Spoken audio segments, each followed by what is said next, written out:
বাংলাদেশ জাতীয়তাবাদী যুবদল কেন্দ্রীয় নির্বাহী কমিটির পক্ষ থেকে এবং বিএনপির ভারপ্রাপ্ত চেয়ারম্যান আমাদের প্রিয় সাংগঠনিক অভিভাবক জনাব তারেক রহমানের পক্ষ থেকে এবং সর্বোপরি দেশনেত্রী বেগম খালেদা জিয়ার পক্ষ থেকে আপনাদেরকে জানাই আন্তরিক অভিনন্দন, শুভেচ্ছা, ঈদ মোবারক।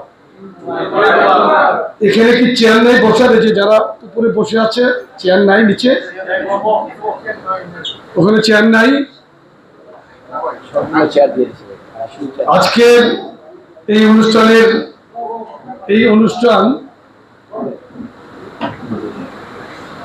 24শে জুলাই গণঅভ্যুত্থানের যারা আহত হয়েছিলেন আমাদের যুবদলের যে সমস্ত নেতাকর্মী, তাদের সাথে মূলত সৌজন্য সাক্ষাতের এই প্রোগ্রামটি আমি ওদেরকে করার জন্য বললাম। মমিন, মকসুদ, তারেক এবং সম্রাট এই চারজনকে বললাম যে একটা শুভেচ্ছা বিনিময় অনুষ্ঠান এখানে আমরা করতে পারি কিনা, এবং এর মাধ্যমে যেহেতু আমি যুবদলের দায়িত্বপ্রাপ্ত নেতা হিসেবে তাদের সাথে কাজ করেছি এবং সিলেটে অত্যন্ত ঝুঁকিপূর্ণ অবস্থায় আপনারা আন্দোলন করেছিলেন, বিশেষ করে 4 আগস্ট জিন্দা বাজারে যে সংঘর্ষ হয়েছিল, আমি এটা লাইভ ভিডিও পেয়েছিলাম, দেখেছিলাম। আমি আমার সিনিয়র নেতৃবৃন্দ যারা সিলেট জেলা এবং মহানগরী, তাদেরকে কিন্তু আমি ওই সময় সংঘর্ষকালীন সময় দেখতে পেয়েছিলাম। আপনারা প্রত্যেকে জীবনের রিস্ক নিয়ে, জীবনের ঝুঁকি নিয়ে কিন্তু আন্দোলনে রাস্তায় ছিলেন, এবং মহান আল্লাহর রহমতেই কিন্তু আমরা এই ফ্যাসিস্ট হাসিনা সরকারের পতন, মহান আল্লাহর রহমত ছিল, এই ফ্যাসিস্টের পতন হয়েছে। সর্বোপরি বিএনপির সম্মানিত ভারপ্রাপ্ত চেয়ারম্যান জনাব তারেক রহমান 17.5 বছর 7 মাস, এখন আরো বেশি হয়েছে, তৎকালীন সময়ের হিসাবটা আমি দিচ্ছি, ওই সময়ের কালটা আমি বলছি যে 17 বছর 7 মাস উনি নির্বাচিত জীবনযাপন করছিলেন ওই সময়টায়। এখন এটার সাথে আরো 10 মাস যুক্ত হবে, 18 বছরের উপর চলে গিয়েছে, প্রায় 18.5 বছরের কাছাকাছি উনি আজকে নির্বাচিত জীবন যাপন করছেন।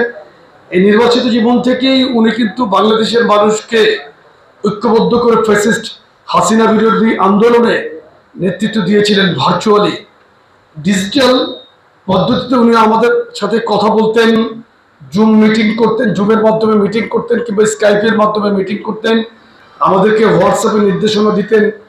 উনি এভাবেই কিন্তু আমাদেরকে সারা বাংলাদেশকে উনি সংগঠিত করে, সুসংগঠিত করেই কিন্তু উনি বাংলাদেশের আন্দোলনে নেতৃত্ব দিয়েছেন। আজকে অনেকে অনেক কথাই বলছে, আমরা এটা এই বিতর্কে যেতে চাই না, এটা নিয়ে আমরা কোনো বিতর্কে যেতে চাই না। আজকের এই অনুষ্ঠানের সম্মানিত সভাপতি, মঞ্চভূমিষ্ঠ সঞ্চালকবৃন্দ, আপনারা যারা উপস্থিত আছেন প্রত্যেককে আমি ধন্যবাদ জানাই। আপনারা একটা জিনিস খেয়াল করবেন যে জিয়াউর রহমান সাহেব কিন্তু প্রকৃত দেশপ্রেমিক ছিলেন, সাহসী একজন, রণাঙ্গনের একজন সাহসী যোদ্ধা ছিলেন, যিনি তৎকালীন নেতৃবৃন্দ যারা স্বাধীনতার আজকে যে সমস্ত আমাদের ছাত্র নেতৃত্ব এই জুলাইয়ের আন্দোলনকে তারা একক তাদের কৃতিত্ব দাবি করে তারা দীর্ঘদিন বাদানুবাদ করেছে। আপনি কি কখনো দেখেছেন আমাদের প্রিয় নেতা এটার কোনো উত্তর দিয়েছেন? এটা তো প্রয়োজন নাই, কারণ মানুষ কিন্তু সেই স্বাধীনতা যুদ্ধের যে ক্রেডিট আওয়ামী লীগ এককভাবে নিতে চেয়েছিল সেটাও কিন্তু পছন্দ করে নাই, সেই জন্য এটাও কিন্তু কেউ পছন্দ করে নাই। আপনারা খুব এই গতকালকেই দেখেছেন যে শীর্ষ যে মিটিংটি হয়েছে লন্ডনে, সেখানে কে কার সাথে বসেছে, এটাই তো মহান আল্লাহর পক্ষ থেকে নির্ধারিত ছিল। আর বাহাস করে আমরা আমাদের শক্তি ক্ষয় করতে চাই না। আমাদের প্রিয় নেতা কোনোদিনই কিন্তু তার উপর যে অত্যাচার হয়েছে, পরিবারের উপর নির্যাতন হয়েছে, উনি কোনোদিনই কিন্তু এটা পাবলিকলি বলেন নাই।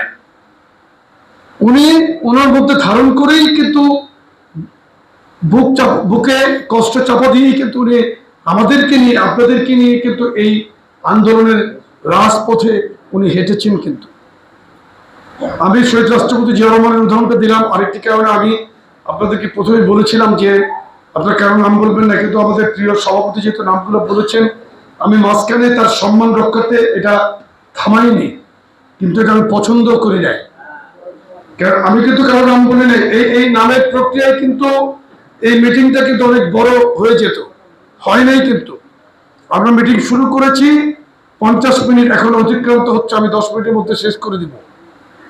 কিন্তু এখন থেকে আপনারা এটা মানবেন। এই যে দেখেন, এখন এখন দেখেন তো আপনি, এই যে আপনাদের যারা এখানে উপস্থিত নেতৃবৃন্দ, তারা কত মনোযোগের সাথে বক্তব্য শুনছে। আমি প্রত্যেককে, আমি আপনাদেরকে যে অনুরোধ করেছিলাম সেটা রাখার জন্য আমি আপনাদেরকে ধন্যবাদ জানাচ্ছি। এবং এভাবে যদি আপনারা রাজনীতিটা করেন, তাহলে কিন্তু আপনারা আগামীতে ভালো করবেন। দেখেন, রাজনীতির পট পরিবর্তনের পর কিন্তু পরিস্থিতি কোথায় কিভাবে যাচ্ছে, আপনি চেয়ারম্যান মহোদয়কে দেখেন, উনি কি পরিচালিত বক্তব্য দিচ্ছেন, উনি মানুষকে কাছে টেনে নেওয়ার কথা বলছেন। আমাদেরকে অনেকগুলো প্রোগ্রাম করিয়েছেন, জেলা ভিত্তিক, বিভাগ ভিত্তিক। আপনারা দেখেছেন না, সাম্য এবং মানবিক সমাজ বিনির্মাণের জন্য আমরা সভা করে গিয়েছি। জনগণের পাশে থাকতে হবে, জনগণকে নিয়েই রাজনীতি করতে হবে, রাজনীতি জনগণের জন্য। আমাদের নেতা মোটর শোভাযাত্রা কিন্তু নিষেধ করেছেন, আমরা কিন্তু এটা পালন করেছি। হয়তো নির্বাচনকালীন সময়ে দূর দূরান্তে আপনারা কর্মসূচি করতে যাবেন, সেই সময় কি সিদ্ধান্ত দেবেন সেটা ভিন্ন ব্যাপার।